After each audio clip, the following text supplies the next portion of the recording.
को देकर के सम्मानित करें और इनका अभिनंदन करें और इन दो को मंजिल और स्वागत और सत्कार की इस कड़ी में साइड होएगा ना।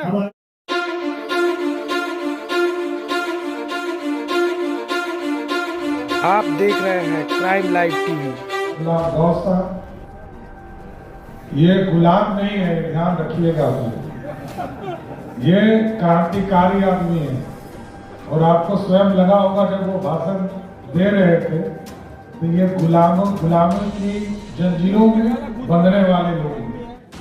और हम लोगों के बड़े भाई और पूर्व भारत सरकार के मंत्री आदरणीय रामकृपाल यादव जी, इस मंच पर उपस्थित हमारे साथी और लंबे समय से बिहार की राजनीति में इस पूरे नाई समाज को मुख्य धारा में लाने वाला और आपका चहेता बिहार विधान परिषद के पूर्व सदस्य आदरणीय आजाद गांधी जी का मैं आज भाजपा में स्वागत करता हूं।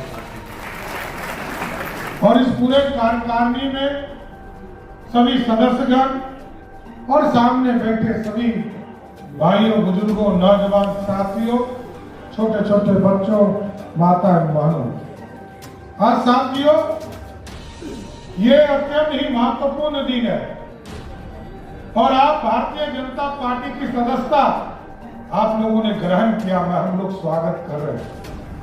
अभी हमारे मदन साहनी जी ने कहा कि ये पहला समय होगा जब कोई दूसरे पार्टी में सदस्यता ग्रहण कर रहा हो और कोई तीसरी पार्टी का सदस्य बैठा हो। ऐसा नहीं है, हम लोग ऐसे गठबंधन के पार्टी के लोग हैं। जदयू और भाजपा ऐसा गठबंधन वाली पार्टी है साथियों कि हम लोग मुख्यमंत्री भी दूसरे पार्टी का तय करते हैं तो भाजपा ही तय कर देती है कि जनता दल यूनाइटेड का मुख्यमंत्री कौन। किया था कि नहीं? हम लोगों ने तो 2005 में आदरणीय मुख्यमंत्री नीतीश कुमार जी के भरोसे पूरे प्रदेश को भारतीय जनता पार्टी ने एनडीए बनाने का काम किया। इसलिए हम लोगों का संबंध सिर्फ पार्टी के स्वरूप में नहीं है। हम लोग तो जब 243 सीट पर लड़ते और आगे भी 2025 का चुनाव 243 पर एनडीए लड़ेगी। जहां जदयू है वहां भाजपा लड़ेगी और जहां भाजपा है वहां जदयू चुनाव लड़ने का काम है। लेकिन साथियों ये भारत बढ़ना चाहिए और भारत के एक एक लोग बढ़ने चाहिए। भारत के संविधान निर्माता बाबा साहब भीमराव अम्बेडकर ने 1950 में जो संरचना किया उसको आगे बढ़ाना है। और आप याद कीजिए, सरदार कर्पूरी ठाकुर जी को ऐसे भारत रत्न नहीं मिला। गरीबों को, पिछड़ों को, अति पिछड़ों की चिंता करने का आज से 50 साल पहले कोई सोचता, कोई सोचने वाला भी नहीं था। गांव में कोई नाई समाज का बेटा विधायक सांसद हो ये तो कभी सोच ही नहीं सकता। आज हमारे रितेश जी यहाँ कह रहे हैं कि मैं पूरे देश में एक विधायक हूं, लेकिन आप सोचिए कोई व्यक्ति 1952 में विधायक बनता हो वो कितना क्रांतिकारी नेता होगा। कर्पूरी ठाकुर जी 1962 से लेकर जब तक जिंदा रहे किसी न किसी सदन में रहे और लगातार बिहार की चिंता करते रहे। और ऐसा नहीं है कि सब पिछड़ों के लिए, अति पिछड़ों के लिए ही सिर्फ काम किया। आपको जानकर आश्चर्य होगा, अति पिछड़ों को तो उचित सम्मान दिया ही, लेकिन सामान्य महिला को भी आरक्षण किसी नेता ने दिया तो वो कर्पूरी ठाकुर के साथ दिया। और एक दिन नहीं, ठीक भाई। तो साथियों स्पष्ट तौर पर है भारत की राजनीति में अति पिछड़ा जो वर्ग सबसे पीछे बैठने वाला है उसको मुख्य धारा में लाना है। और आज कर्पूरी ठाकुर जी का संघर्ष है। यदि कर्पूरी ठाकुर जी जैसे लोग इस भारत की आजादी में और भारत के लोकतंत्र के नींव में नहीं होते, आज क्या नरेंद्र मोदी जी प्रधानमंत्री हो पाते?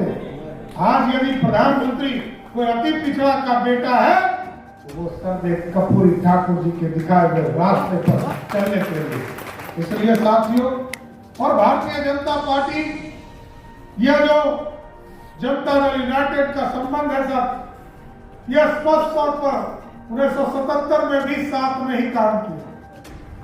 आदरणीय नीतीश कुमार जी हो और उस समय के नेता कर्पूरी ठाकुर जी हो, सर्वदलीय कैलाशपति मिश्र, सभी लोग मिलकर बिहार में एक सरकार देने का काम।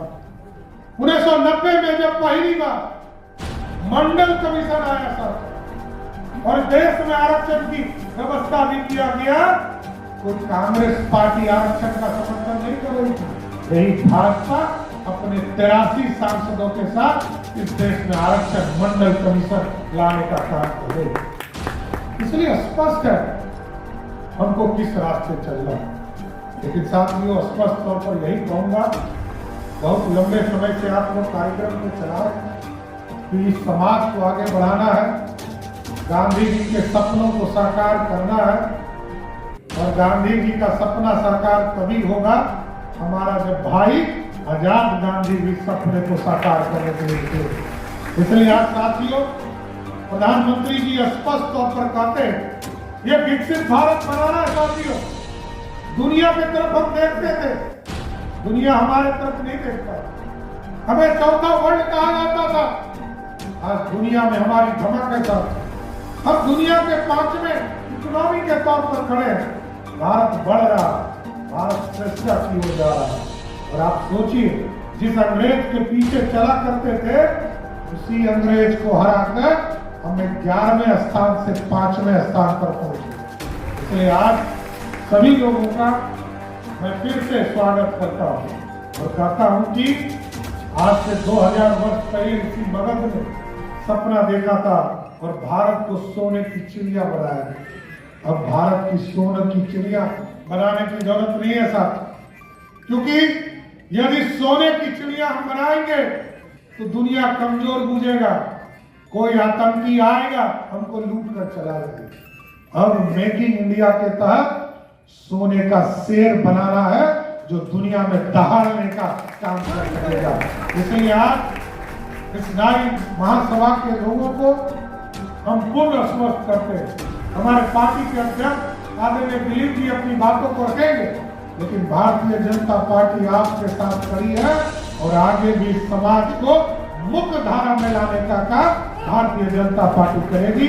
आप तमाम लोगों को फिर से भारतीय जनता पार्टी की सदस्यता ग्रहण करने के लिए सबका मैं स्वागत करते हुए अपनी बातों को विराम देता हूँ। बहुत बहुत धन्यवाद।